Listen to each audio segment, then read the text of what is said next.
ان کے بارے میں بھی اکٹھا کر لیں گے، آخر پہ اس راوی کے بارے میں بھی یہ اکٹھا کر لیں گے۔ اب آپ نے تینوں کے بارے میں سب کے بارے میں رائے دیکھنی ہے، ٹھیک ہے جی۔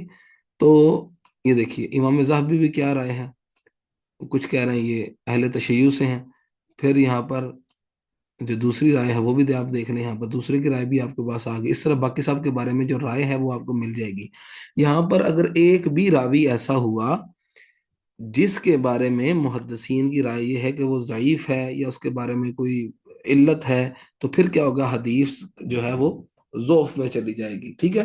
تو یہ آپ نے ضرور کرنا ہے، ٹھیک ہے، یعنی سب سے پہلے یہ چیز یاد رکھنی، جب بھی آپ حدیث مبارکہ ہم لکھیں گے اس کی اسانید ذکر کریں گے، سب سے پہلے یعنی ہم نے اسانید ذکر کر دی، پھر اس کے بعد پہلے راوی کا جو مشہور نام ہے وہ ہم نے لکھ کے تلاش کیا، اس کا ہم نے اسم تلاش کیا، اس کی پیدائش تلاش کی، پھر اس کے طبقہ تلاش کیا، وفات تلاش کی، راوی کے احوال، راوی ان سے روایت کس سے کرتے ہیں، ٹھیک ہے، وہ لکھا، یعنی کاپی پیسٹ ہم نے کر لیا، پھر امام حجر اور امام حجر اسقلانی اور رحمہ اللہ اور امام ذہبی رحمہ اللہ کے نزدیک جس کا رتبہ ہے اس کو تلاش کیا۔ اب طریقہ کار یہ ہے کہ یہاں پر آپ جب بھی آخر پر لکھیں گے تو یہ آپ نے خیال رکھنا ہے، جب بھی آپ لکھیں تو آپ یہ ضرور لکھیے گا کہ میری تحقیق میں یہ راوی ثقہ ہیں یا ضعیف ہیں یا کذاب ہیں، جو بھی آپ لکھنا چاہیں جو آپ کو اپنی تحقیق کے مطابق سمجھ آ جائے، ٹھیک ہے جی۔ اس کے بعد آپ حدیث مبارکہ پہ آپ حکم لگا سکتے ہیں۔ یہ آپ نے طریقہ کار یاد رکھنا ہے، میں نے آپ کے سامنے پریکٹس اس لیے کی تاکہ آپ کو معلوم ہو جائے، ٹھیک ہے۔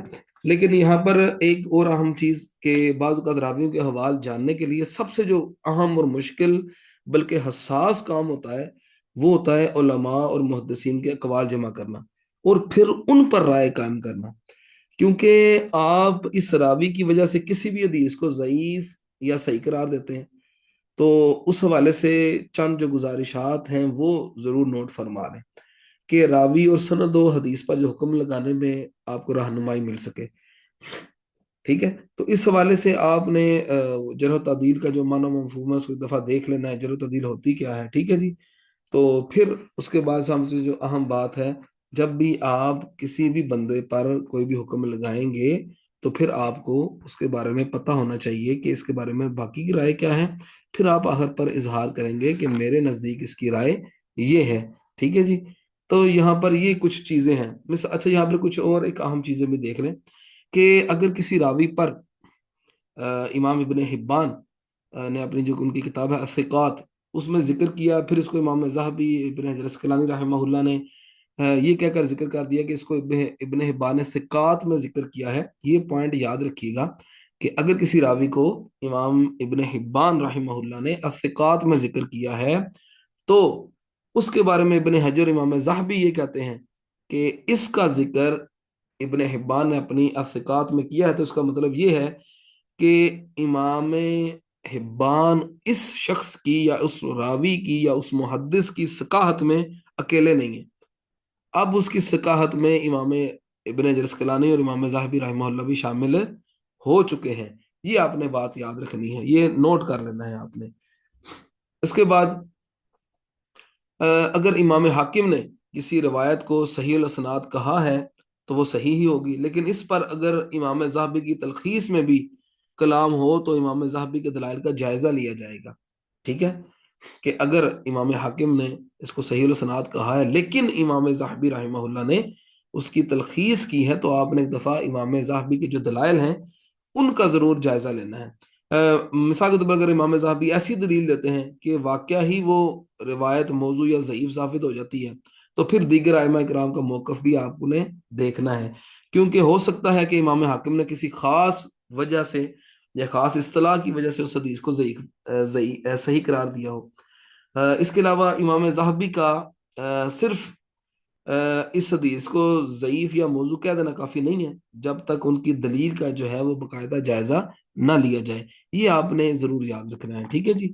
اس کے بعد ایک اور جو اہم نقطہ ہے وہ یہ ہے کہ کتب احادیث کی جب آپ تخریج کریں، یعنی اس کی تخریج و تحقیق پر اگر آپ دیکھیں آج کے دور میں بھی تو عرب کے علماء نے کافی حد تک کام کیا ہے، تو اگر آپ اپنی تحقیق کے ساتھ ساتھ ان کی تحقیق سے بھی استفادہ کریں تو وہ بھی آپ کو بڑا فائدہ مند ہوگا۔ لیکن ایک بات یاد رکھیے، کسی بھی ایک شخص کی تحقیق پر جو فیصلہ ہوتا ہے وہ بڑا مشکل ہوتا ہے اور وہ بڑی مشکلات پیدا بھی کرتا ہے۔